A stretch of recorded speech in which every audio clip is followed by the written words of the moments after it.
मित्रों, साथियों, दोस्तों, साहित्य और कला का रिश्ता बहुत गहरा हमेशा से रहा है। और साहित्य जिस परिवर्तन की बात करता है, जिस सामाजिक चेतना के उत्थान की बात करता है, उसके पीछे बहुत सारे कारण थे, बहुत सारे कारण हैं। और उन सारे कारणों को अगर हम समझें तो उसकी नीति और उसकी वास्तविकता की पड़ताल हम आसानी से कर सकते हैं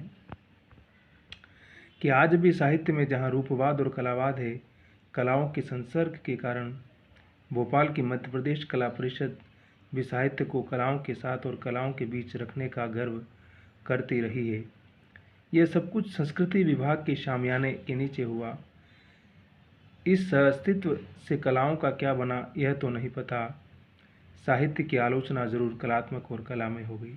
अब वो कह रहे हैं कि बार बार की साहित्य की कला में सिर्फ कला ही रह गई और उसका कहीं न कहीं जीवन की वास्तविकताओं से संपर्क टूटता चला गया।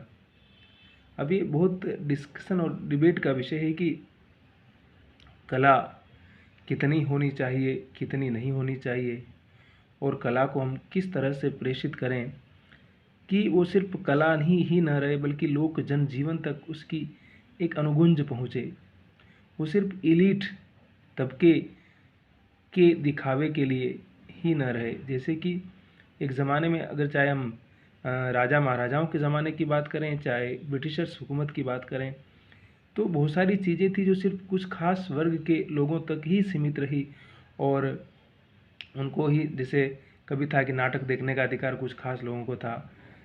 संस्कृत साहित्य में तो आपको पता ही कि कुछ खास तरह के अभिनय करने का,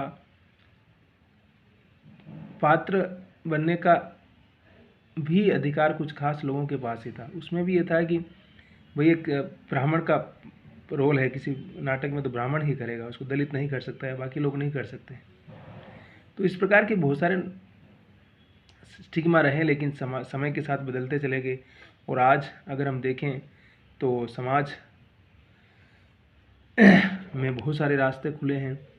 जो लोग कुछ करना चाहते हैं उनके लिए बहुत सारे रास्ते हैं। शिकायतें करना अलग बात है, लेकिन शिकायतों से परे जो दुनिया है उसकी एक अलग ही अभिव्यंजना है, उसका एक अलग ही वादा है, उसका एक अलग ही मर्म है। सच तो यह है कि साहित्य के लिए न तो कलाओं का संपर्क हानिकारक है, न सौंदर्य शास्त्र का।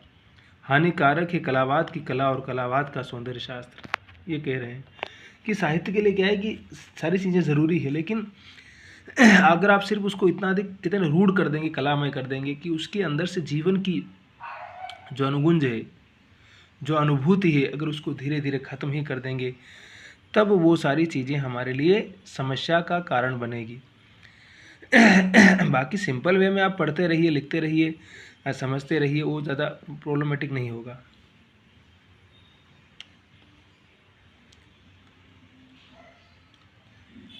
सौंदर्य शास्त्र और सौंदर्य पर कलावाद की छाप इतनी गहरी है कि वह सौंदर्य शास्त्र की अधिकांश अवधारणाओं तक में घर किए बैठी है।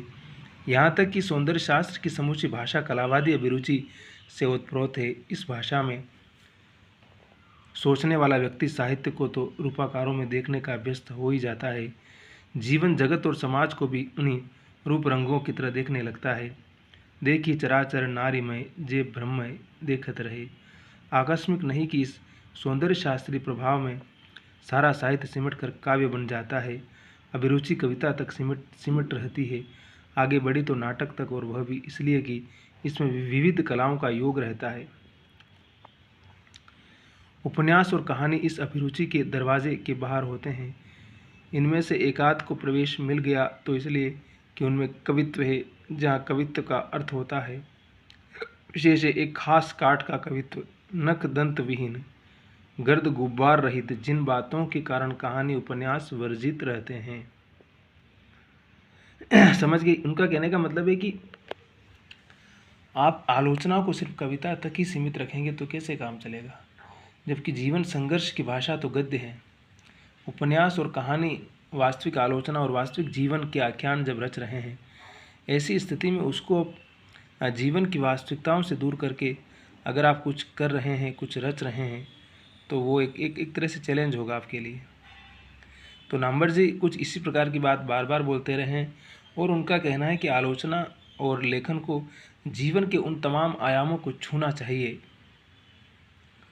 जो जीवन के वैविध्य को स्पष्ट कर सके, जो जीवन की लंबी लंबी यात्राओं से हमें रूबरू करा सके और उन तमाम रिमोट विषयों की तरफ जाए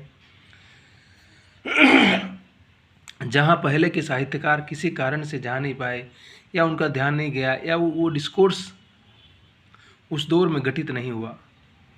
तो अगर आज वो सारा डिस्कोर्स घटित हो रहा है, वो सारी चीज़ें हमारे सामने आ रही है, तो उन सारी चीज़ों को समझने की हमें आवश्यकता है।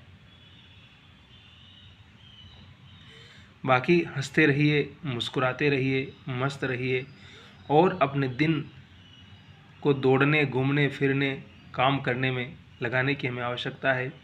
हम जितना अधिक बिजी रहेंगे उतना अधिक अच्छा है। बाकी फालतू की टेंशन ख़त्म हो जाएगी। खाली रहेंगे, वो कहा ना कि खाली दिमाग शैतान का घर होता है। तो खाली रहने की आवश्यकता ही नहीं है हमें। अगर हम खाली रहेंगे ही नहीं तो सब कुछ होता चला जाएगा। और बाकी शब्बा खैर।